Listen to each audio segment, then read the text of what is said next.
Dia 12 de setembro. São Guido, 1012.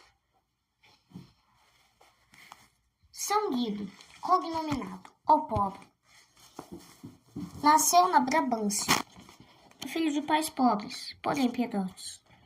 Não havendo outra fortuna para deixar ao filho, esmeraram-se em dar uma boa educação.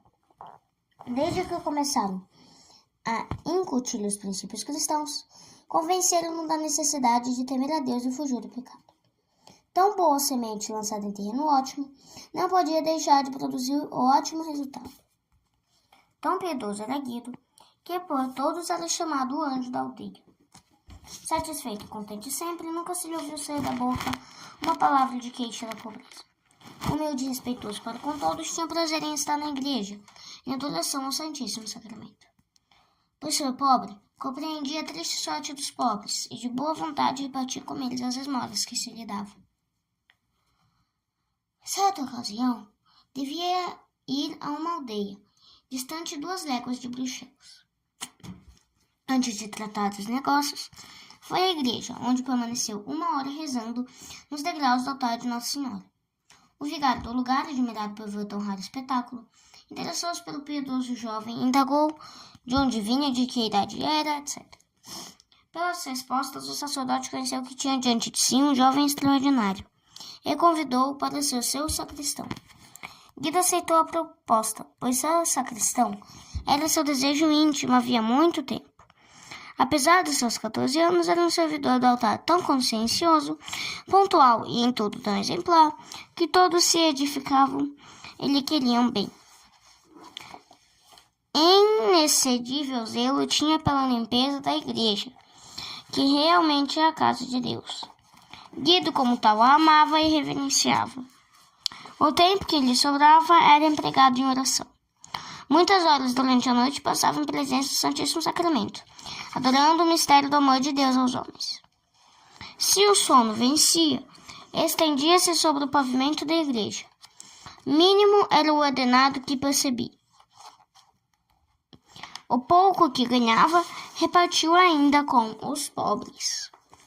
Um negociante de Bruxelas, observando a grande caridade de Guido, convidou-o a ir com ele para Bruxelas, onde, com um ordenado maior que ele prometia, com mais facilidade poderia socorrer os necessitados.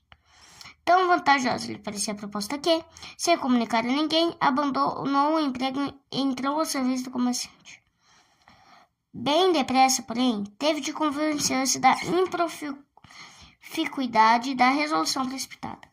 No naufrágio de que foi vítima, perdeu tudo que possuía, e além disso não lhe podia ficar desapercebido o perigo que corria, de cair em pecados maiores. Resolveu então procurar a solidão, onde viveu muito santamente. 7 anos passou em completa separação do mundo, vivendo das esmolas que almas caridosas lhe davam. Neste tempo fez 2 romarias, a Roma e a Jerusalém. De volta para Roma, lá se encontrou com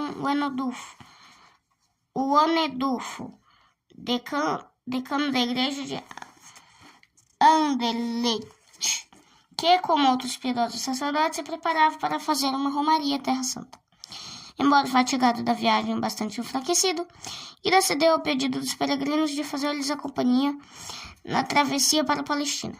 Apenas tinham chegado à Terra Santa e visitado santos lugares, os peregrinos foram acometidos de uma febre traiçoeira que os vitimou. Guido tratou-os com grande caridade e assistiu-lhes na hora da morte. Terminada esta missão, voltou para a Brabância, como o Onedulfo tinha pedido, e transmitiu a notícia da morte dos piedosos peregrinos.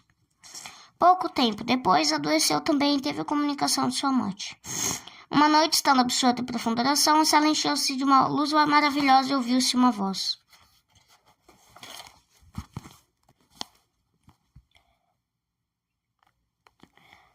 Esta voz: Vem, servo meu, bom e fiel, e entra no gozo do teu Senhor, que será a tua recompensa. No mesmo dia em que teve esta visão, isto é, a 12 de setembro de 1012, o santo homem morreu. Os fiéis fizeram-lhe um enterro honroríssimo. Muitos milagres lhe foram observados no túmulo. Poucos anos depois foi construída uma igreja magnífica, só uma.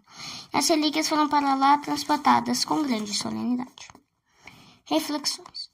1. Tão edificante era o procedimento de São Guido na igreja que o apelidavam de anjo da igreja. Os anjos fazem guarda da honra na igreja. A sua presença, a presença de Deus no Santíssimo Sacramento deve também nos incutir respeito. Oxalá nos convençamos cada vez mais da presença real de Nosso Senhor no Santíssimo Sacramento.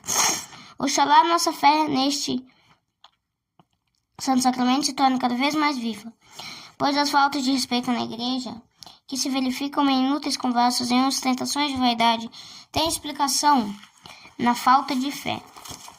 Lembremos-nos sempre de que o mesmo Jesus que agora sofre as nossas irreverências, um dia será o nosso juiz. 2. São Guido não se queixava da pobreza. É Deus que faz o rico e o pobre, diz a Sagrada Escritura. O rico não tem motivo para elevar-se acima dos pobres, acima dos outros e desprezar o próximo.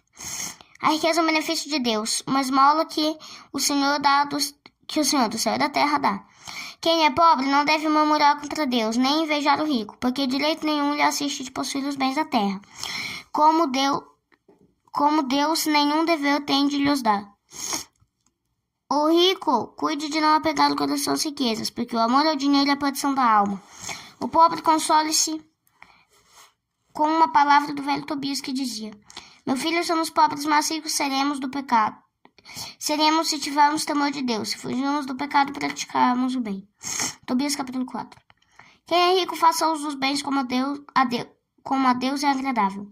O pobre confia em Deus que se compadece de toda a criatura. Pense que é melhor sofrer por algum tempo como Lázaro e sofrer como ele levado ao seio de Abraão, do que viver na abundância como um mau rico, e como este ser sepultado no inferno.